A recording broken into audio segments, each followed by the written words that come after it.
सभी को नमस्कार।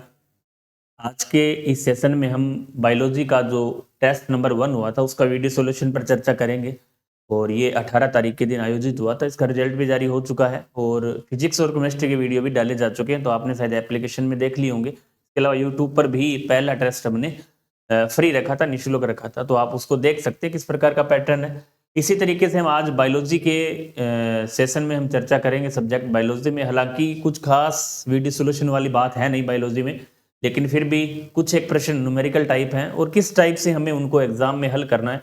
और प्रयास ये किया है कि एग्जाम में हमारी जो यूनिट थी cell and molecular biology, cell cycle जिसके अंतर्गत है ट्रांसलेशन, ट्रांसक्रिप्शन या रेप्लिकेशन या सेल साइकिल, जो हमारे टॉपिक थे उससे रिलेटेड आपको ऐसे सवाल इस एग्जाम में दिए गए हैं जो आपके आने वाली परीक्षा के लिए महत्वपूर्ण होंगे और आपने देखे हैं। इनके हम वीडियो सॉल्यूशन पर चर्चा करेंगे।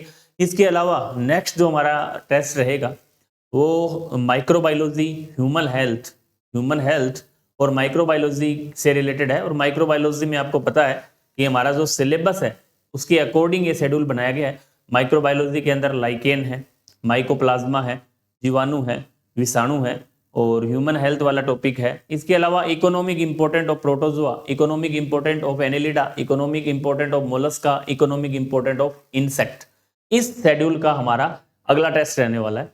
और इस टेस्ट के अंतर्गत आपको कहाँ से समस्या ये है कि हम पढ़े कहाँ से, तो उनके लिए हमने राजस्थान बोर्ड की बुक ही आपको बता रखी है। उसमें आप मोलस्का में जाके उसके इकोनॉमिक इंपोर्टेंट देख सकते हैं। लास्ट के अंदर आर्थ्रोपोडा के भी दे रखे हैं। इस तरह आपको ढूंढ कर उनको पढ़ना है। इसके अलावा फिर भी आपको नहीं मिल रहे हैं तो हम इस पर प्रयास भी कर रहे हैं, लगातार नोट्स हमारे चल रहे हैं, तो वो भी आपको अवेलेबल ऐप में रहेंगे। इसके साथ साथ राजस्थान बोर्ड का जो मैटर है वो आपको वहां मिल जाएगा, चाहे लाइकेन हो, चाहे आपका माइकोप्लाज्मा हो, जीवाणु हो, विषाणु हो।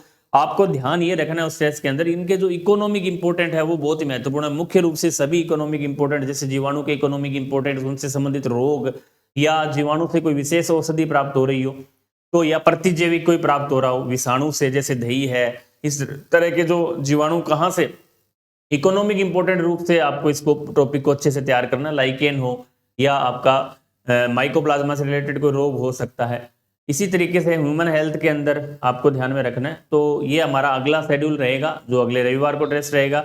इसके साथ साथ जिन साथियों ने अभी तक एप्लीकेशन डाउनलोड नहीं करके टेस्ट सीरीज नहीं ज्वाइन करके वो भी आप ज्वाइन कर सकते हैं। उनके लिए फायदा ये है कि आपको निरंतर 7 दिन का हमारी जो टीम है वो शेड्यूल दे रही है और उसके अकॉर्डिंग आपको उसको तैयारी करनी है और उसका 7 दिन के बाद आपका मूल्यांकन रहता है, वीडियो सॉल्यूशन रहता है। उससे हमारा जो मुख्य रूप से हम थ्योरी पढ़ते हैं लेकिन उसके सवाल नहीं कर पाते हैं, तो वो स्थिति आपकी बिल्कुल सही हो जाएगी। और ये 1000-1200 रुपये आपके लिए कोई ज़्यादा बड़ी रकम नहीं है। आप इसके माध्यम से बहुत कुछ सीखेंगे। आप केवल टेस्ट का मतलब ये नहीं है कि आपने टेस्ट दे दिया, उसके अकॉर्डिंग जो शेड्यूल है उसको अकॉर्डिंग आप 2-2.5 महीने हमसे जुड़े रहेंगे और उसके अकॉर्डिंग हमारा जो सिलेबस है वो 2-3 बार कवर हो जाएगा। इसके अलावा अच्छे प्रश्न आपको मिलेंगे, वीडियो सॉल्यूशन उनका मिल रहा है, तो बहुत सी कुछ चीज़ें सीखने को मिलती है। और ये इसके साथ साथ कौन सा टॉपिक कहाँ से पढ़ना है, और हमने बायोलॉजी के शॉर्ट नोट्स भी इसमें ऐप में जिन लोगों ने सेकंड ग्रेड साइंस का कोर्स परचेज कर रखा है उनके लिए वो भी अवेलेबल करवा रहे हैं और भी सुविधाएं आपको मिलेंगी। तो हम आज के इस सेशन में वीडियो को शुरुआत करते हैं। हमारा जो प्रश्न नंबर 106 था इस पेपर के अंदर, उसको हम देखें। प्रश्न बहुत इंपॉर्टेंट है कि देखें प्रश्न हमारा जो था, जैसे 106 नंबर प्रश्न हमारा था कि चारगाफ का नियम दर्शाता है। चारगाफ का नियम दर्शाता है रिलेटेड। चारगाफ ने डीएनए से रिलेटेड एक नियम दिया था। जब हम डीएनए पढ़ते हैं, न्यूक्लिक एसिड पढ़ते हैं, तो वहां चारगाफ का नियम आता है। चारगाफ ने बताया था कि जो प्यूरिन है वो उसकी जो मात्रा है वो पिरिमिडिन के बराबर होती है। प्यूरिन का मतलब है प्यूरिन क्षार एडिनिन है प्लस गुआनिन है बराबर होगी थाइमिन और साइटोसिन।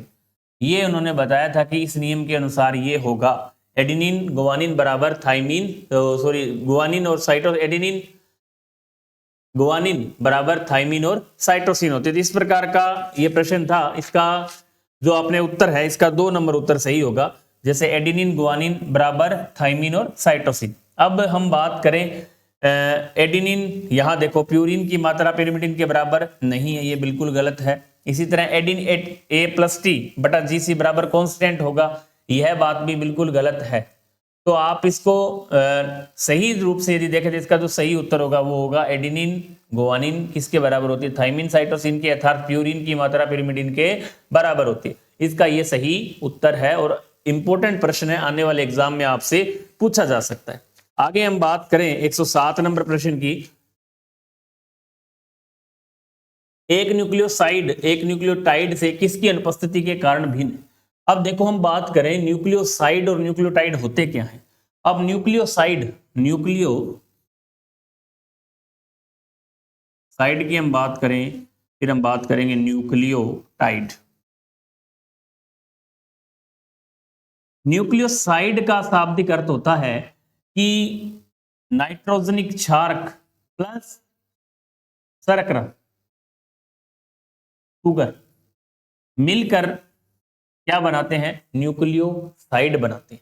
यदि इसके अंदर हम नाइट्रोजनिक क्षारक प्लस शर्करा या शुगर प्लस फोस्फेट जोड़ दें, फोस्फेट ग्रुप जोड़ दें, तो वो मिलकर क्या बनाते हैं, न्यूक्लियोटाइड। अब ये पूछ रहा है एक न्यूक्लियोसाइड न्यूक्लियोटाइड से किसकी अनुपस्थिति के कारण भिन्न है।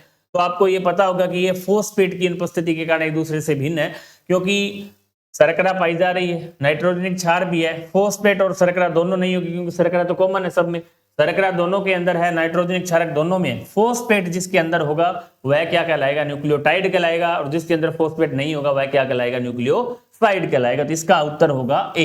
107 नंबर का हमारा क्या उत्तर है, ए।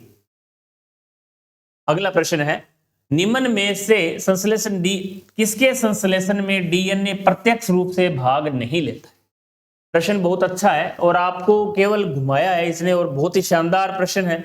अब प्रश्न पूछने का तरीका हो सकता है अगले का क्या है, देखें किसके संश्लेषण में डीएनए प्रत्यक्ष रूप से भाग नहीं ले रहे। अब इसका मतलब ये हुआ कि डीएनए अप्रत्यक्ष रूप से भाग ले रहा है। आपने यदि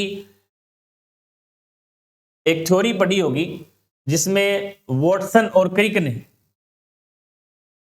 सेंट्रल डोगमा थ्योरी जो दी थी, उसका आप, हालांकि उसका बहुत योगदान है, पूरी आपको सेंट्रल डोगमा थ्योरी अच्छी तरीके से याद होनी चाहिए। एग्जाम के अंदर एक प्रश्न, सेकंड ग्रेड एग्जाम के अंदर सेंट्रल डोगमा थ्योरी से रिलेटेड उस पर निर्भर एक प्रश्न आपसे पूछा जाएगा। अभी हम देखेंगे कि किसके संश्लेषण में डीएनए प्रत्यक्ष रूप से भाग नहीं लेता। अब हम देखते हैं central dogma theory. Central dogma theory की हम बात करें,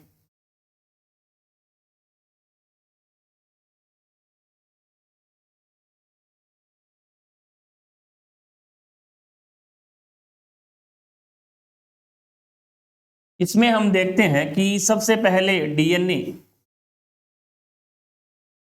आरएनए और प्रोटीन, ये तीन चीजें इसमें रहेगी।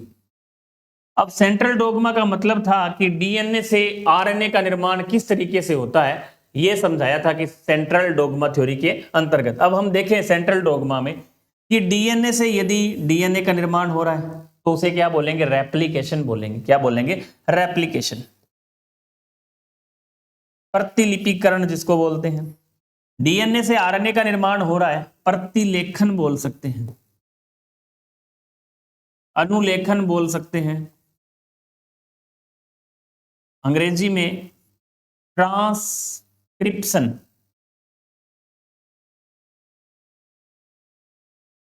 बोल सकते हैं। अब डीएनए से यदि आरएनए का निर्माण होगा तो उसे बोलेंगे अनुलेखन, प्रतिलेखन और ट्रांसक्रिप्शन। और यहां जो एंजाइम काम आता है, RNA polymerase, RNA polymerase, DNA पर निर्भर आरएनए पॉलीमरेज। अब हम चलते हैं आरएनए से। अब आरएनए से वापस डीएनए का निर्माण होगा तो ये तो हो रहा है अनुलेखन, वो होगा रिवर्स अनुलेखन, रिवर्स ट्रांसक्रिप्शन। वहां काम आएगा आरएनए पर निर्भर डीएनए पॉलीमरेज। ये एंजाइम भी बहुत महत्वपूर्ण है और हम कंफ्यूज हो जाते हैं, कंफ्यूज नहीं होना है। इस तरीके से आपको याद रखना है कि डीएनए से डीएनए का निर्माण, डीएनए पॉलीमरेज की उपस्थिति में रेप्लिकेशन होता है। डीएनए से आरएनए बनता है किसकी उपस्थिति में, RNA polymerase, RNA polymerase, DNA पर निर्भर आरएनए पॉलीमरेज। इसी तरह आरएनए से वापस डीएनए बनता है तो डीएनए पॉलीमरेज। तो ये हमारा क्या था, सेंट्रल डोगमा थ्योरी थी। अब इस आधार पर हम यदि बात करें किसके संश्लेषण में डीएनए प्रत्यक्ष रूप से भाग नहीं लेता।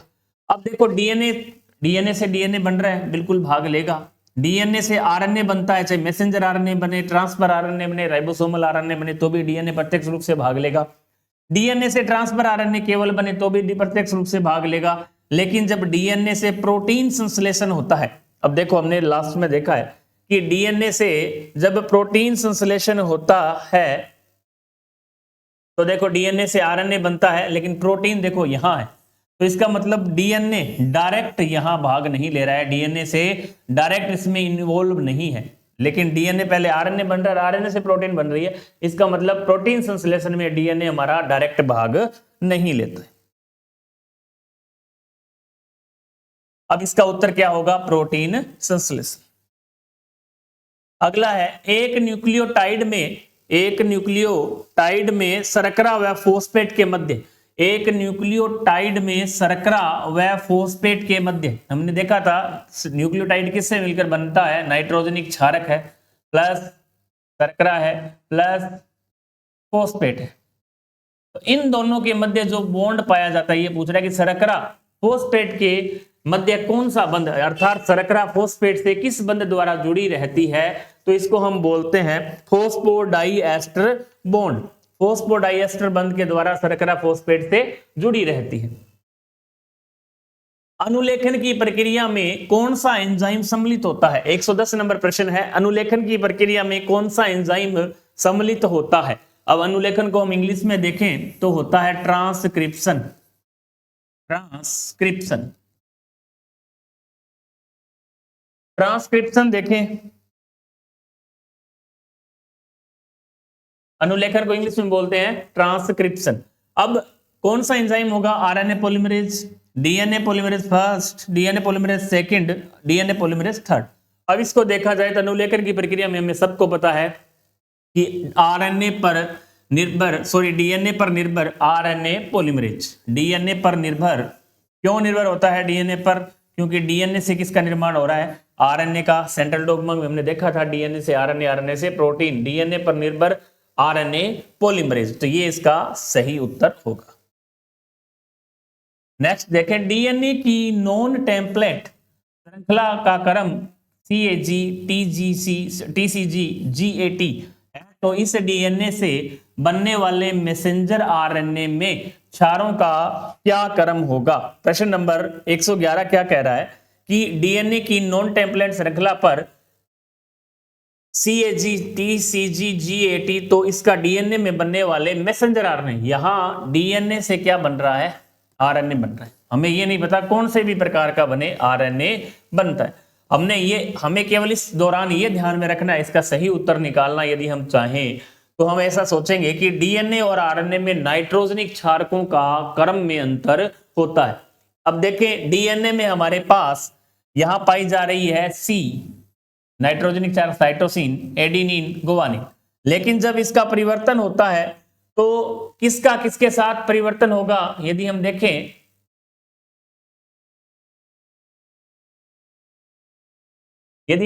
कि CAG, TCG और GAT, अब थाइमिन के स्थान पर क्या आता है? यूरेसिल। हमें केवल ये ध्यान रखना है ना, प्यूरिन और pyrimidine दोनों में क्या अंतर है कि थाइमिन के स्थान पर यूरेसिल आता है, बाकी सब चीज सेम रहती है। जैसे हम देखें कि C के स्थान पर C, A के स्थान पर A, G के स्थान पर G, क्योंकि ये सब क्या है? प्यूरिन, एडिन, केवल चेंज हमें क्या करना है? आरएनए और डीएनए में थाइमिन के स्थान पर यूरेसिल, जहां जहां थाइमिन है उसके स्थान पर हमें क्या करना है? यूरेसिल कर दिया। G, C सेम रहेगा, G सेम रहेगा, अब आगे G सेम रहेगा, A सेम रहेगा, और U, T के स्थान पर क्या हो जाएगा? थाइमिन के स्थान पर यूरेसिल का प्रतिस्थापन इसमें हमेशा होता है। इस प्रकार का कभी भी प्रश्न आए तो आपको एक ही काम करना है, थाइमिन के स्थान पर यूरेसिल को प्रतिस्थापित कर देना है। ऐसी कंडीशन कब आएगी? केवल जब हम डीएनए से आरएनए को चेंज करेंगे, डीएनए से आरएनए का निर्माण करेंगे, तो उस टेम्पलेट पर डीएनए की जगह जब मैसेंजर आरएनए बनेगा तो वहां थाइमिन के स्थान पर यूरेसिल आएगा। पोलीसोम बने होते हैं, बहुत इंपॉर्टेंट प्रश्न है। पोलीसोम बोल दो, इसका अलग नाम भी है, पोलीसोम बोल दो, पोलीराइबोसोम बोल दो,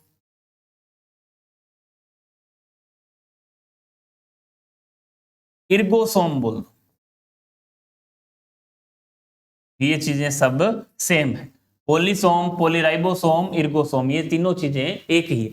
अब ये क्या कह रहा है, अब देखो बहुत ही आया हुआ प्रश्न है एग्जाम में, सीएफ में इस प्रकार का प्रश्न आया था, सेम नहीं था लेकिन इससे जुड़ा हुआ प्रश्न था कि अनेक राइबोसोम एक मैसेंजर आरएनए से जुड़े होते हैं। क्या ये बात सही है? अनेक मैसेंजर आरएनए केवल एक राइबोसोम से जुड़े होते हैं, एक आरएनए अनेक राइबोसोम से जुड़ा होता है, या अनेक आरएनए राइबोसोम से जुड़े होते हैं। अब जब हम इस प्रकार का प्रश्न देखते हैं तो कंफ्यूजन की स्थिति इन दोनों में भी है और यहां भी हमें लग रहा है कि आरएनए जुड़ता है, एक मैसेंजर आरएनए जुड़ता है। अब ये पता चल गया तो ये नहीं पता चलेगा कि राइबोसोम एक होता है, मैसेंजर आरएनए एक होता है। अब इस स्थिति में पोलिसोम इस प्रकार का एक कोशिका अंगक, विशेष प्रकार का कोशिका अंगक बनता है, ऑर्गेनेल्स बनता है, जिसमें अनेक राइबोसोम क्या होंगे? राइबोसोम तो संख्या में बहुत ज्यादा होंगे, लेकिन मैसेंजर आरएनए हमारा क्या होगा? केवल एक होगा। एक मैसेंजर आरएनए बहुत सारे राइबोसोम के साथ जुड़कर पोलिसोम बनाता है। एक मैसेंजर आरएनए बहुत सारे राइबोसोम, जैसे मैसेंजर आरएनए हमारा बीच में होगा एक, और चारों ओर क्या जुड़ेंगे इसमें? Ribosome, ribosome, ribosome, ribosome, ribosome और राइबोसोम। ये क्या बनाएगा? पोलिसोम बनाएगा। गुणसूत्रों की आकृति का अध्ययन किया जाता है। 113 नंबर जो प्रश्न है कि गुणसूत्रों की आकृति का अध्ययन, बहुत अच्छा प्रश्न है। हम ये है हमारा सेल डिवीजन से, और प्रश्न में पूछा है कि गुणसूत्रों की आकृति का अध्ययन कहां किया जाएगा। अब दो ही अवस्थाएं आपको इस स्थिति में ध्यान में रखनी है, एनाफेज और मेटाफेज। इस प्रकार का जब प्रश्न आता है तो एनाफेज, मेटाफेज, एनाफेज में तो आकृति का अध्ययन होता है और संरचना का अध्ययन कहां होता है? मेटाफेज में। तो दो प्रश्न आपको ध्यान में रहेंगे। गुणसूत्रों से रिलेटेड संरचना जब देखेंगे तो वो किस में दिखाई देगी? मेटाफेज के अंदर, और आकृति का जब अध्ययन होगा तो किसमें होगा? एनाफेज के अंदर। तो ये आपको ध्यान में रखना है।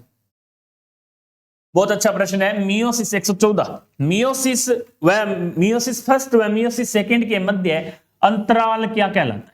अच्छा प्रश्न है। अब यहां कंफ्यूजन की स्थिति या तो इंटरफेज या इंटरकाइनेसिस, डाइकाइनेसिस, मेटाकाइनेसिस, सभी एकदम कंफ्यूज करने वाले ऑप्शन है। तो इसका जो सही उत्तर होगा, अब इंटरफेज तो हमें पता है समसूत्री विभाजन के दौरान है इंटरफेज की अवस्था। अब हम देखें इंटरकाइनेसिस, दोनों नाम जुड़े हुए हैं। मियोसिस फर्स्ट और सेकंड के मध्य अंतराल जो है, रिलैक्स की जो स्थिति है, मियोसिस फर्स्ट होने के बाद क्या आती है? इंटरकाइनेसिस अवस्था आती है। इसके अंतर्गत क्या आती है? इंटरकाइनेसिस अवस्था आती है, अर्थात मियोसिस सेकंड की तैयारी की अवस्था इसको बोल सकते हैं। जैसा हम इंटरफेज को बोलते हैं, इसी तरह यहां मियोसिस जो सेकंड होगा, मियोसिस सेकंड जो होगा उसके तैयारी की अवस्था है, उसमें तैयार होना है, इसको रेस्ट है इस तरह से बीच में, और उसके बाद क्या होता है? मियोसिस सेकंड स्टार्ट हो जाता है। अब अंतर क्या है इंटरफेज और इसमें? अंतर केवल इतना ही है, यहां डीएनए रेप्लिकेशन नहीं होता। क्या नहीं होता? डीएनए रेप्लिकेशन नहीं होता, क्योंकि यहां एस फेज अनुपस्थित होती है। एस फेज क्या होती है? अनुपस्थित होती है। एस फेज अनुपस्थित होने के कारण इनमें क्या नहीं पाया जाता? डीएनए रेप्लिकेशन की क्रिया नहीं पाई जाती है, क्योंकि यहां क्या है? एस फेज अनुपस्थित है। इसलिए बाकी जो इंटरफेज है उसके अंदर एस फेज पाई जाती है और वहां क्या पाया जाता है? डीएनए रेप्लिकेशन पाया जाता है। दोनों में अंतर इतना ही है, बाकी दोनों के कार्य सेम है। तो हमारा जो उत्तर होगा मियोसिस फर्स्ट और सेकंड के मध्य अंतराल हमारा क्या कहलाएगा? इंटरकाइनेसिस कहलाएगा। निम्न में से कौन सी घटना एनाफेज फर्स्ट में नहीं होती है?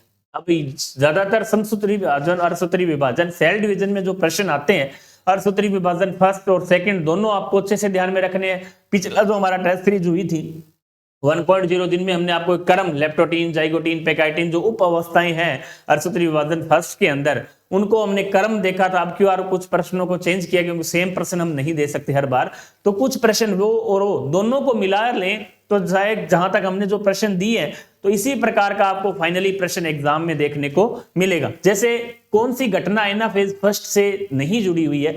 समजात गुणसूत्रों का पृथक्करण होता है। तर्क बोलते हैं, तर्कु में संकुचन बिल्कुल होगा। क्रोमोसोम की ध्रुवों की तरफ गति बिल्कुल होगी। सेंट्रोमियर का विभाजन, जो सेंट्रोमियर का जो विभाजन है, सेंट्रोमियर का विभाजन की स्थिति हम देखें, क्रोमोसोम की ध्रुवों की तरफ गति है। सेंट्रोमियर का विभाजन, ये कोई स्थिति नहीं है, मिसप्रिंट है। सेंट्रोमियर का जो विभाजन है वो यहां नहीं होता है। सेंट्रोमियर का विभाजन एनाफेज फर्स्ट में नहीं होता है। सेंट्रोमियर का विभाजन केवल कहां होता है? एनाफेज सेकंड में। एनाफेज सेकंड में क्या होता है? सेंट्रोमियर का विभाजन होता है। अब हम देखें एनाफेज फर्स्ट बिल्कुल अलग है, एनाफेज सेकंड देखें समसूत्री विभाजन और सूत्री विभाजन में जब अंतर देखते हैं तो समसूत्री विभाजन बराबर है एनाफेज सेकंड में। एनाफेज सेकंड में जो क्रियाएं वो ही होंगी जो किस में हो रही थी? समसूत्री विभाजन में हो रही थी। एनाफेज फर्स्ट इनसे क्या है? अलग है। तो एनाफेज जो फर्स्ट है वो बिल्कुल इनसे अलग है। एनाफेज सेकंड बराबर समसूत्री विभाजन। समसूत्री विभाजन में जो क्रियाएं हो रही हैं, समसूत्री की जो एनाफेज प्रोफेज मेटाफेज है उनमें सेम एनाफेज सेकंड के समान है जो कार्य जो करेगी, जिसका जो सही उत्तर होगा सेंट्रोमियर का विभाजन। अर्धसूत्री विभाजन की कौन सी अवस्था में गुणसूत्रों की संख्या आधी हो जाती है?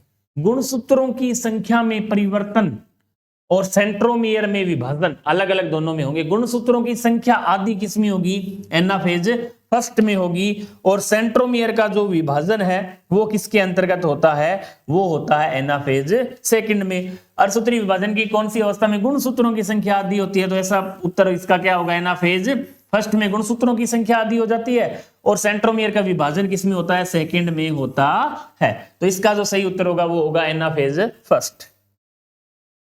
अब देखो एल आकृति के गुणसूत्र कहलाते हैं। यदि हम सेल ऑर्गेनेल्स की बात करें तो गुणसूत्र को आपको अच्छी तरीके से ध्यान में रखना है। और गुणसूत्र से हर बार एक प्रश्न पूछा जाता है लगभग एग्जाम के अंदर। जहां बायोलॉजी जिसवी आरपीएससी बायोलॉजी में यदि प्रश्न बनता है तो गुणसूत्रों से बहुत से प्रश्न पूछे जाते हैं। अब एल आकृति के गुणसूत्र, हमें तो सबसे पहले गुणसूत्रों के प्रकार ही नहीं पता भी कितने प्रकार के होते हैं। अब ये जो क्लासिफिकेशन है उसको हम देखें कि सेंट्रोमियर की स्थिति के आधार पर position of centromere, position of centromere,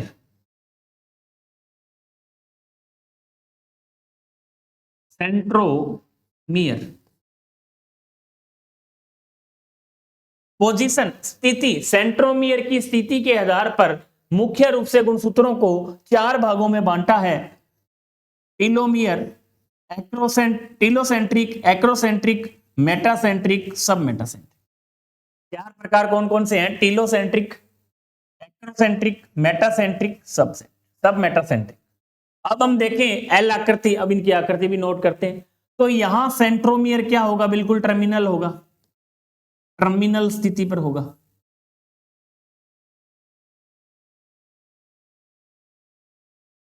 acrocentric यहां सब टर्मिनल स्थिति पर होगा। क्या होगा? सब टर्मिनल, मतलब थोड़ा सा दूर। अब मेटासेंट्रिक में क्या होगा? बिल्कुल बीच में होगा, मतलब वी शेप हो जाएगा बिल्कुल बीच में। इसमें बोलेंगे मेटासेंट्रिक, मतलब बीच में।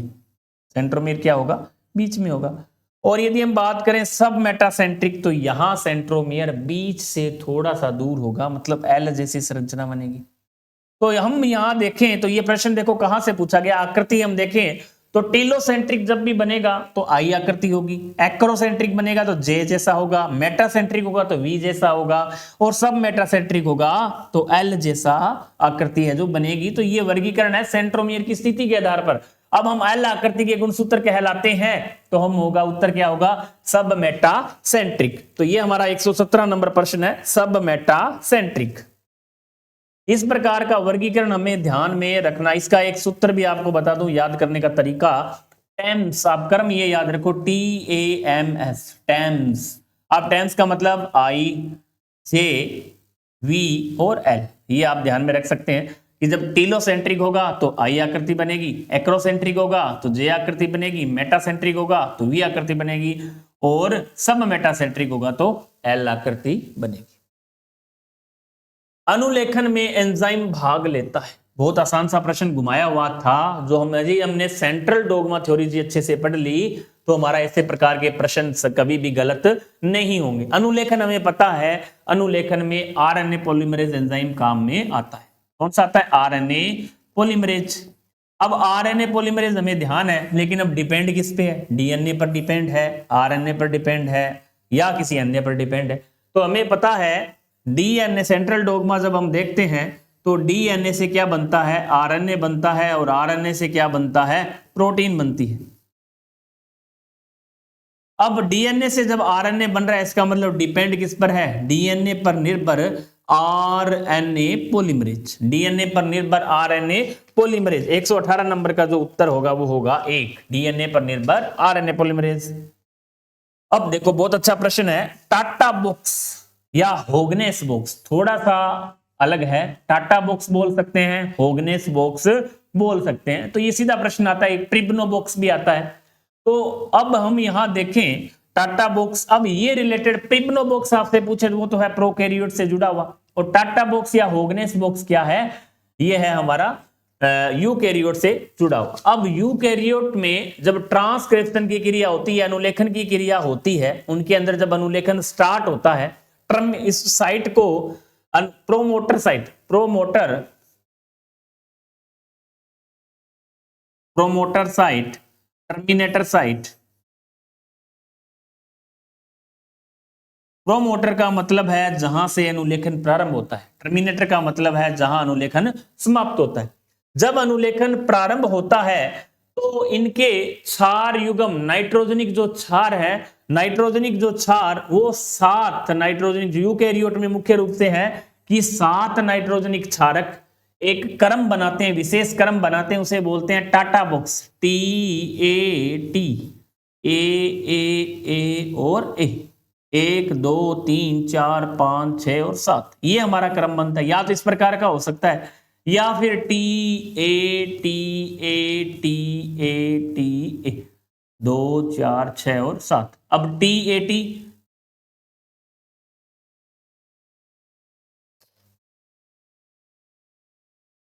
ये क्रम मैंने आपको बताया, TAT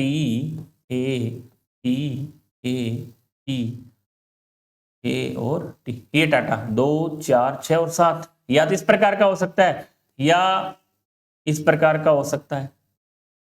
इन दोनों को क्रम को क्या बोलेंगे, टाटा बॉक्स, क्योंकि ये टाटा बन रहा, शब्द बन रहा है टाटा, या इसको होगनेस बॉक्स कहा जाता है। ये घटना होती है ट्रांसक्रिप्शन के दौरान, और किसमें, यूकैरियोट के अंदर। और प्रिब्नो बॉक्स यदि बने तो प्रोकैरियोट में प्रिब्नो बॉक्स यदि बनता है तो उसको क्या बोलते हैं, प्रोकैरियोट के अंदर बनता है। ये आपको ध्यान में रखना है कि जब ट्रांसक्रिप्शन की क्रिया होती है और ट्रांसक्रिप्शन स्टार्ट होता है प्रमोटर साइट पर, उस जगह ये क्या बनता है, बॉक्स बनता है। और किसका बॉक्स होता है, नाइट्रोजनिक क्षार का। प्रतिलिपिकरण, हिंदी में, इंग्लिश में रेप्लिकेशन, एंजाइम भाग लेता है। हमें पता है कि प्रतिलिपिकरण जब भी होता है तो डीएनए पर, क्योंकि हमने सेंट्रल डोगमा के अंदर पढ़ा था डीएनए, आरएनए, प्रोटीन। अब डीएनए से डीएनए बन रहा है तो क्या हो रहा है, रेप्लिकेशन हो रहा है, प्रतिलिपिकरण हो रहा है। और इसमें हमें पता है डीएनए पॉलीमरेज, और कौन सा, dependent DNA polymerase, DNA dependent DNA polymerase enzyme भाग लेता है। निम्न में से कौन सी संरचना झिल्ली रहित नहीं है, अच्छा प्रश्न है, कौन सी संरचना झिल्ली रहित नहीं है। प्रश्न उत्तर देखा जाए, काइनेटोसोम, तारकाए, राइबोसोम, काइनेटोकोर। थोड़ा सा कंफ्यूज करने वाला था, हम सबको पता है राइबोसोम झिल्ली रहित होता है, तारकाए भी झिल्ली रहित होता है, कंफ्यूज यहां है। तो काइनेटोसोम तो हमारा झिल्ली रहित होता है, लेकिन काइनेटोकोर झिल्ली रहित नहीं है। ये गुणसूत्र फ्लैजेला या सीलिया की संरचना का प्रकार है। सीलिया के अंदर काइनेटोकोर संरचना देखते हैं तो वहां आता है हमारा काइनेटोकोर। ये हमारी काइनेटोकोर जो संरचना है वो हमारी इससे रिलेटेड नहीं है।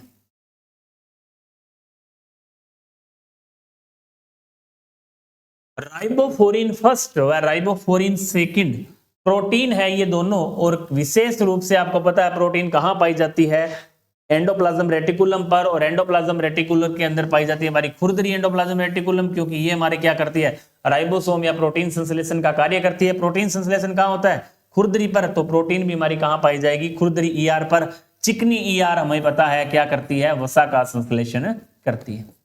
इसका उत्तर हमारा होगा खुरदरी ईआर। कोलचिसिन समसूत्री विष है, विशेष प्रकार का कोलचिसिन क्या है, समसूत्री विष है। समसूत्री विभाजन के दौरान विष का काम करता है। यह कोशिका विभाजन को किस अवस्था में रोकता है? हमें सबको पता है कि मेटाफेज में ये रोक देता है। एक शब्द में उत्तर है कोलचिसिन समसूत्री विष है जो कोशिका विभाजन की मेटाफेज अवस्था में इसको अवरुद्ध, इसकी जो वृद्धि है उसको अवरुद्ध कर देता है। किस अवस्था के दौरान क्रोमोसोम एक क्रोमेटिड का बना होता है? किस अवस्था के दौरान क्रोमोसोम एक क्रोमेटिड का बना होता है? एनाफेज जो सेकंड है, यहां क्रोमेटिड क्या होगा? क्रोमेटिड एक क्रोमेटिड का बना होगा। अब हमने अभी थोड़ी देर पहले पढ़ा था कि एनाफेज सेकंड किसके बराबर होती है? समसूत्री के बराबर होती है। अब यदि हम बात करें एनाफेज फर्स्ट की, तो यहां जो क्रोमेटिड होगा वो क्रोमेटिड होगा, प्रत्येक क्रोमोसोम दो क्रोमेटिड का बना होगा। यहां क्रोमोसोम कितने क्रोमेटिड का बना होगा? दो क्रोमेटिड का बना होगा। किसमें? एनाफेज फर्स्ट के अंदर। एनाफेज सेकंड हो या समसूत्री हो, वहां क्रोमेटिड कितने एक क्रोमेटिड का बना होता है। ये अब आपको ध्यान में रखना है। इसका उत्तर जो होगा वो होगा एनाफेज सेकंड। एनाफेज सेकंड इसका जो सही उत्तर है, क्योंकि यहां क्रोमेटिड कितने का बना होता है? केवल एक क्रोमेटिड, क्रोमोसोम एक क्रोमेटिड का बना होता है। अगला प्रश्न है क्रोमेटिन के संबंध में गलत कथन का चयन कीजिए। क्रोमेटिन डीएनए व स्टोन प्रोटीन के मिलकर बनते हैं, बिल्कुल बनते हैं। यूक्रोमेटिन हल्का विरंजित भाग होता है। हिटेरोक्रोमेटिन, क्रोमेटिन मुख्य रूप से दो प्रकार की होती है, यूक्रोमेटिन और हिटेरोक्रोमेटिन। यूक्रोमेटिन हल्का अभिरंजित होता है, लेकिन यह सक्रिय ज्यादा होता है। क्या होता है? सक्रिय होती है। और हिटेरोक्रोमेटिन गहरा विरंजित होता है, लेकिन कम सक्रिय होती है। क्रोमेटिन कम सक्रिय होती है। यूक्रोमेटिन आनुवंशिक रूप से कम सक्रिय है, बिल्कुल गलत है। यूक्रोमेटिन आनुवंशिक रूप से क्या है? ज्यादा सक्रिय है, जबकि हेटेरोक्रोमेटिन आनुवंशिक रूप से कम सक्रिय। इसका जो उत्तर होगा वो होगा डी। प्रश्न नंबर 126, स्टार्च के संबंध में हम बात कर रहे हैं। अब हम कहां पर पहुंच चुके हैं? हम पहुंच चुके हैं पॉलीसेकेराइड के अंदर और जैव अणु वाले टॉपिक में बायोमोलिक्यूल के अंदर। स्टार्च के संबंध में गलत कथन का चयन कीजिए। स्टार्च अल्फा ग्लूकोज का बहुलक होता है, बिल्कुल सही बात है। स्टार्च में दो प्रकार की श्रृंखलाएं पाई जाती है, एमाइलोज और एमाइलोपेक्टिन, बिल्कुल सही बात है। एमाइलेज अशाखित श्रृंखला है, बिल्कुल सही है। एमाइलोपेक्टिन शाखित श्रृंखला है, ये भी सही है। हम बात करें एमाइलोपेक्टिन अशाखित श्रृंखला है, वह आयोडीन के साथ लाल रंग देता है, ये बिल्कुल गलत है। आयोडीन के साथ लाल रंग जरूर देता होगा, लेकिन एमाइलोपेक्टिन अशाखित श्रृंखला नहीं है, ये तो शाखित श्रृंखला है। तो ये इसका सही उत्तर होगा। निम्न में से होमोपोलीसेकेराइड का उदाहरण नहीं है। अब हम पोलीसेकेराइड, मोनोसेकेराइड, डाइसेकेराइड, जैव जब अणु पढ़ते हैं, बायोमोलिक्यूल वाला टॉपिक पढ़ते हैं, तो यहां कई बार एग्जामिनर पूछ लेता है कि होमोपोलीसेकेराइड और हेटेरोपोलीसेकेराइड, जो पोलीसेकेराइड समान संरचना से बने होते हैं, समान अणुओं से बने होते हैं, उन्हें तो बोलते हैं होमोसेकेराइड और होमोपोलीसेकेराइड। और जो बने होते हैं अलग अलग अणुओं से, अलग अलग पदार्थ से, उन्हें बोलते हैं हेटेरोपोलीसेकेराइड। अब यहां है कौन सा एक उदाहरण होमोपोलीसेकेराइड का नहीं है? हिपेरिन जो है होमोपोलीसेकेराइड नहीं है। यह प्रकार जो सेलुलोज हमारा क्या है?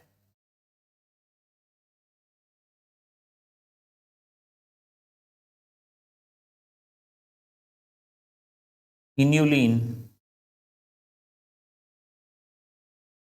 ग्लाइकोजन, काइटिन, ये सभी हमारे होमोपोलीसेकेराइड है। अब जैसे हिपेरिन,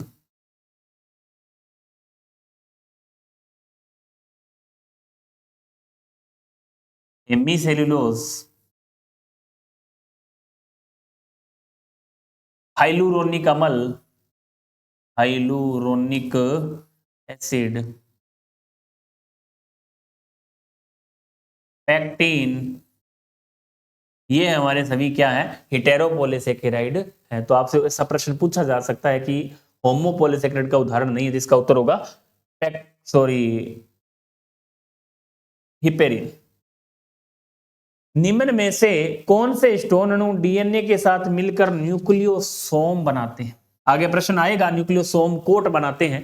तो एच, 4 प्रकार के स्टोन, H2A, H2B, H3 और H4, ये हमारे 4 स्टोन अणु हैं जो डीएनए के साथ मिलकर न्यूक्लियोसोम का निर्माण करते हैं। तो इसका उत्तर होगा H2A, H2B, H3 और H4।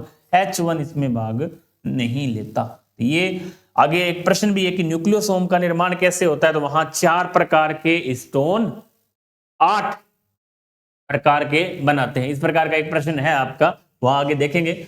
वहां ये स्टोन प्रोटीन कितने हैं? 4 गुणा से 2 करेंगे तो कितने हो जाएंगे? 4 स्टोन 8 प्रकार के होंगे। 4 स्टोन 8 प्रकार के कैसे होंगे? इसको 2 से गुणा करते हैं।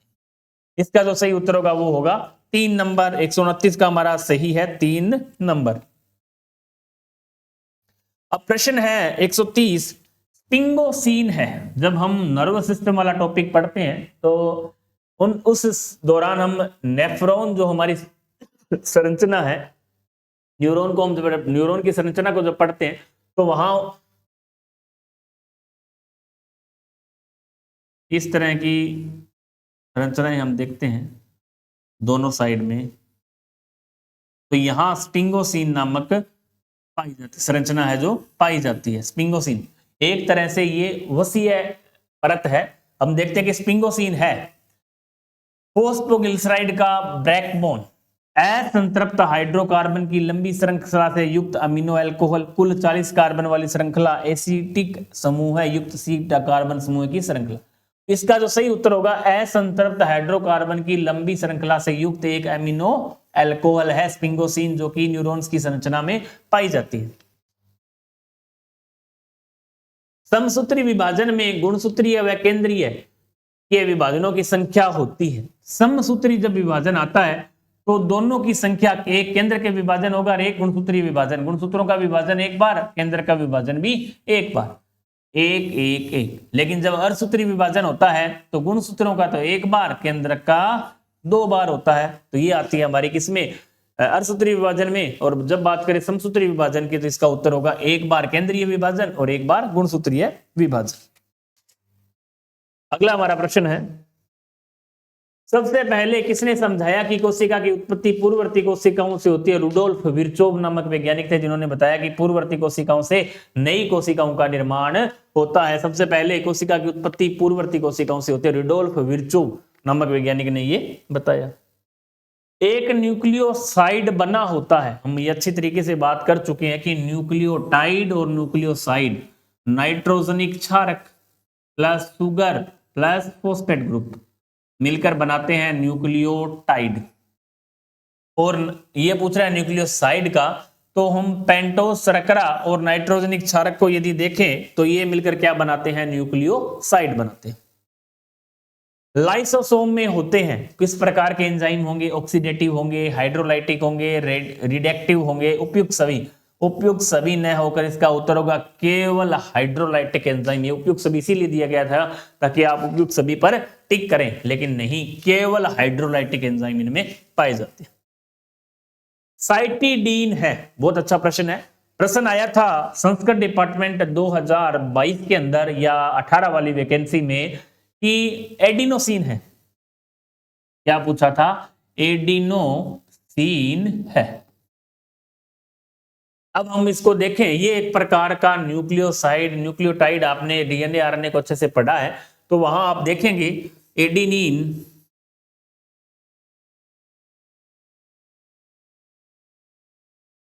प्लस शुगर या राइबोज शर्करा बोल सकते हैं, क्योंकि एडिनिन सब में कॉमन है। राइबोज भी मिलेगा और डीऑक्सीराइबोज भी मिलेगा। राइबोज जब जोड़ेंगे, एडिनिन एक प्रकार की नाइट्रोजनिक क्षारक है। नाइट्रोजनिक क्षारक किसके साथ मिलेगी? राइबोज शुगर के साथ मिलेगी, तो ये क्या बनेगा? एडिनोसिन बनेगा। क्या बनेगा? एडिनोसिन बनेगा। इसी तरह हम देखें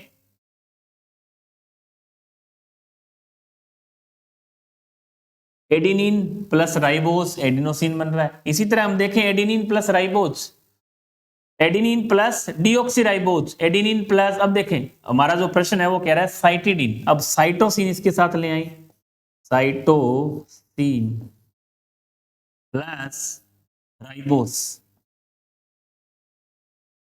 बनेगा साइटिडीन। क्या बनेगा? साइटिडीन। और साइटिडाइलिक एसिड कब बनता है? साइटिडाइलिक एसिड बनेगा जब साइटिडीन को किसके साथ? फोस्फेट के साथ जोड़ते हैं तो बनता है क्या?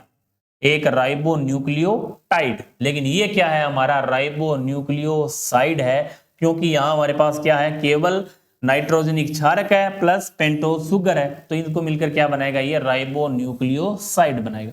तो ये आपको सब न्यूक्लियोटाइड याद करने हैं, बनाने रटने नहीं है, केवल अच्छी तरीके से समझने हैं कि नाइट्रोजनिक क्षारक प्लस, अब नाइट्रोजनिक क्षारक कुछ भी हो सकता है, एडिनिन हो सकता है प्लस गुआनिन हो सकता है, साइटोसिन हो सकता है, कुछ भी हो, आपको केवल राइबो शुगर या डिऑक्सी राइबो शुगर जोड़कर उसको क्या बनाना है? नाइट्रो राइबो न्यूक्लियोटाइड बनाना है या राइबो न्यूक्लियोसाइड बनाना है। इसका उत्तर सही क्या होगा? यह एक राइबो न्यूक्लियोसाइड है। अगला प्रश्न है, चिकनी अंतःपृथ्वी जालिका किसके संश्लेषण में शामिल होती है? चिकनी अंतःपृथ्वी जालिका के द्वारा वसा का संश्लेषण होता है और खुरदरी अंतःपृथ्वी जालिका द्वारा प्रोटीन संश्लेषण होता है। अगला प्रश्न है, निम्नलिखित में से कौन सा कथन असत्य है? अब इसको देखने से आपको स्पष्ट रूप से पता चल जाएगा कि किस प्रकार अपने आप ये असत्य का पतन। देखो, प्रोफेज के अंत में कोशिकाओं में गोल्जिकाए व ईआर दिखाई नहीं देते हैं, बिल्कुल दूर चले जाते हैं, विपरीत ध्रुवों की ओर चले जाते हैं, गायब होने लग जाते हैं। कब? प्रोफेज के अंत के दौरान। बिल्कुल सही बात है। सेंट्रोमियर की सतह पर स्थित तस्तरीनुमा संरचनाएं काइनेटोकोर कहलाती है। बिल्कुल सही बात है, क्योंकि सेंट्रोमियर, ये हमने पहले भी देखा था, काइनेटोसोम और काइनेटोकोर किसकी संरचना होती है? गुणसूत्रों के अंदर पाए जाते हैं काइनेटोकोर। मेटाफेज प्लेट तर्कु के मध्य रेखा पर स्थित होते हैं। बिल्कुल सही बात है, मध्य रेखा पर बनते हैं। बिल्कुल सही है। क्रोमोसोम का विदलन क्रोमेटिड का पृथक्करण टीलोफेज में होता है।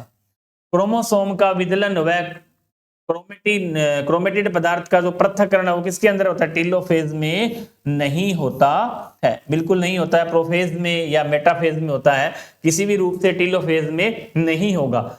जो क्रोमेटिड का पृथक्करण होता है वो होता है मेटाफेज के अंदर। मेटाफेज जो प्लेट बनती है, आधे गुणसूत्र ऊपर की तरफ, आधे गुणसूत्र नीचे की तरफ जाते हैं, ये होता है हमारा मेटाफेज अवस्था के अंदर। ये बोल रहे हैं टीलोफेज में बिल्कुल नहीं होता है, टीलोफेज में।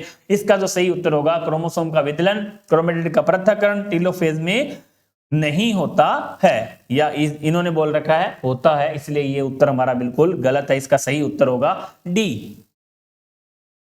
स्टोन प्रोटीन में अधिकतम होते हैं एमिनो एसिड। किस प्रकार के एमिनो एसिड स्टोन प्रोटीन में सबसे ज्यादा पाए जाते हैं, जिसके कारण ये क्षारीय होती है? अर्जिनिन और लाइसिन प्रकार के एमिनो एसिड सबसे ज्यादा पाए जाते हैं। इस कारण इसका जो स्वाद है वो कैसा होता है? क्षारीय होता है। क्षारीय प्रोटीन इनको बोलते हैं। पिरिमिडिन क्षार जो आरएनए की तुलना में डीएनए को अतिरिक्त स्थायित्व प्रदान करता है वो है थाइमिन। इसका सही उत्तर क्या होगा? थाइमिन जो प्रोटीन है, थाइमिन जो पिरिमिडीन क्षार की बात कर रहे हैं, पिरिमिडीन और प्यूरिन, हमने देखा था purine adenine plus guanine, thymine plus cytosine. अब ये कह रहे हैं कि डीएनए को, अब डीएनए को क्योंकि थाइमिन डीएनए में पाई जाती है और आरएनए में थाइमिन किस तरह क्या होती है? यूरेसिल होती है, इसलिए इसका सही उत्तर क्या होगा? थाइमिन ही एक ऐसी क्षार है जो किसको अतिरिक्त स्थायित्व प्रदान करती है, क्योंकि थाइमिन ही डीएनए में पाई जाती है, यूरेसिल तो पाई नहीं जाती है। यूरेसिल किस में पाई जाती है? आरएनए में, इसलिए थाइमिन किसके लिए महत्वपूर्ण है? डीएनए के लिए जरूरी है। इसका सही उत्तर होगा थाइमिन। cDNA संग्रहालय में कौन से विलगित मैसेंजर आरएनए विलगित आरएनए से निर्मित होते हैं? विलगित आरएनए से निर्मित होते हैं। अब ट्रांसफर आरएनए, आरआरएनए, केवल आरआरएनए, आरएनए तथा मैसेंजर आरएनए और केवल मैसेंजर आरएनए। डीएनए जो cDNA संग्रहालय होता है वो किससे निर्मित होता है? केवल और केवल cDNA लाइब्रेरी जिसको बोल सकते हैं, ये किससे बनती है? केवल मैसेंजर आरएनए से बनती है। मैसेंजर आरएनए ही किसके निर्माण में भाग लेता है? cDNA के निर्माण में भाग लेता है। माइटोकॉन्ड्रिया तथा क्लोरोप्लास्ट के संबंध में गलत कथन का चयन कीजिए। दोनों में डीएनए होता है, बिल्कुल सही बात है। क्लोरोप्लास्ट सामान्यतः बड़े होते हैं, बिल्कुल माइटोकॉन्ड्रिया से बड़े होते हैं। दोनों दोहरी झिल्ली युक्त कोशिकाएं, बिल्कुल दोनों में दोहरी झिल्ली पाई जाती है। दोनों में थाइलेकोइड पाई जाती है, थाइलेकोइड केवल पाई जाती है क्लोरोप्लास्ट में, माइटोकॉन्ड्रिया में थाइलेकोइड नहीं पाई जाती है। ये हमारा जो सही उत्तर होगा डी। 141 का उत्तर क्या होगा? डी।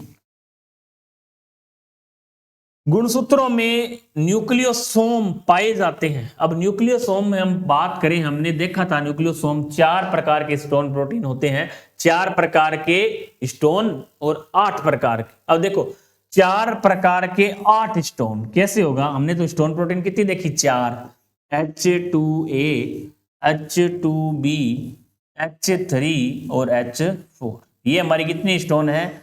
4 स्टोन है। और प्रकार कितने हुए? 8। 8 कैसे हुए? इसके अंदर 2 से इसको क्या करेंगे? मल्टीप्लाई करेंगे। इस क्रम में ये पाई जाती है H2A, H2B, H3, H4 into 2। और ये क्या बनाते हैं? न्यूक्लियोसोम का कोट बनाते हैं। इसका उत्तर होगा 4 प्रकार के 8 स्टोन। ग्लाइकोकैलिक्स का संबंध है। ग्लाइकोकैलिक्स अपने आप में एक विशेष प्रकार की संरचना है। ग्लाइकोकैलिक्स कहां बनते हैं? अंतर्वलन होते हैं एक प्रकार से। ग्लाइकोकैलिक्स कहां बनते हैं? ये बनते हैं प्लाज्मा झिल्ली में। एक संरचना बनती है जिसे बोलते हैं ग्लाइकोकैलिक्स। ग्लाइकोकैलिक्स नामक संरचना कहां बनती है? प्लाज्मा झिल्ली के अंदर बनती है। जैसे कवकों में लोमासोम बनते हैं, प्लाज्मा झिल्ली की संरचना होती है, लोमासोम कवकों में बनते हैं। इसी तरह ग्लाइकोकैलिक्स भी कहां है? एक झिल्लीय संरचना है जो किसमें बनती है? प्लाज्मा झिल्ली में बनती है। जीवद्रव्य शब्द किसने दिया था? थ्योरेटिकल प्रश्न है सीधा सा। जीवद्रव्य शब्द दिया था पुरकिंजे ने। पुरकिंजे वैज्ञानिक थे जिन्होंने जीवद्रव्य शब्द दिया था। पुरकिंजे ने जीवद्रव्य शब्द सबसे पहले दिया था। प्रोटोप्लाज्म बोलते हैं इसको, प्रोटोप्लाज्म। T5C लूप, ये एक विशेष प्रकार का लूप। T5C लूप हमें सबको पता है कि ट्रांसफर आरएनए के मध्य, आरएनए का जो प्रकार है, राइबोसोमल आरएनए है, आरआरएनए है, मैसेंजर आरएनए, इनमें सब में नहीं पाया जाता। ये लूप किस में पाया जाता है? ट्रांसफर आरएनए में। और यहां हम क्लोवर लीफ मॉडल भी इसका पढ़ते हैं। क्लोवर लीफ मॉडल इसका ट्रांसफर आरएनए का। नेक्स्ट है प्रोटीन संश्लेषण की क्रियात्मक इकाई क्या है? जब प्रोटीन संश्लेषण होता है किसके रूप में होता है? सिस्ट्रोन के रूप में होता है। बहुत अच्छा प्रश्न है कि प्रोटीन संश्लेषण की क्रियात्मक इकाई, प्रोटीन संश्लेषण की क्रियात्मक इकाई क्या है? सिस्ट्रोन है। सिस्ट्रोन क्या है? प्रोटीन संश्लेषण की क्रियात्मक इकाई है। केंद्रिका का कार्य क्या है? बहुत इंपॉर्टेंट प्रश्न है। केंद्रिका का मुख्य रूप से काम होता है प्रोटीन संश्लेषण या राइबोसोम का संश्लेषण करना। तो यहां यदि हम उत्तर देखें तो राइबोसोम से जुड़ा हुआ हमारा संरचना क्या है? आरआरएनए। आरआरएनए से निर्माण किसका होता है? केंद्रिका का कार्य है आरआरएनए का निर्माण करना। आरआरएनए यदि नहीं हो तो इसे राइबोसोम की फैक्ट्री कहा जाता है। क्या कहा जाता है? Ribosome factory. राइबोसोम की फैक्ट्री किसे कहा जाता है? केंद्रिका को कहा जाता है, न्यूक्लियोलस को कहा जाता है। उपयुक्त सभी इसका उत्तर नहीं होगा। प्रश्न नंबर 148, काइजमेटा का निर्माण कहां होता है? अच्छा प्रश्न है। Leptotene, zygotene, pachytene, diplotene. Diplotene अवस्था के दौरान अर्धसूत्री विभाजन के अंदर प्रोफेज की जो अवस्थाएं हैं, उप अवस्थाएं हैं, डिप्लोटीन, पेकाइटिन, लेप्टोटीन, जाइगोटीन, तो यहां डिप्लोटीन के अंदर किसका निर्माण होता है? काइजमेटा का निर्माण होता है।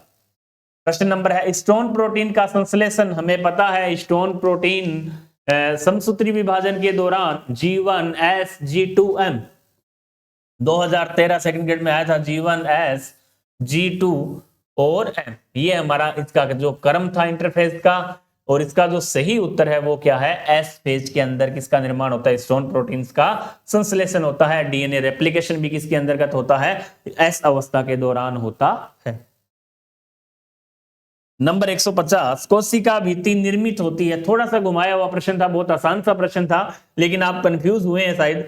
सेल्यूलोज, हेमीसेल्यूलोज, पेक्टिन और लिग्निन से बनकर क्या बनती है?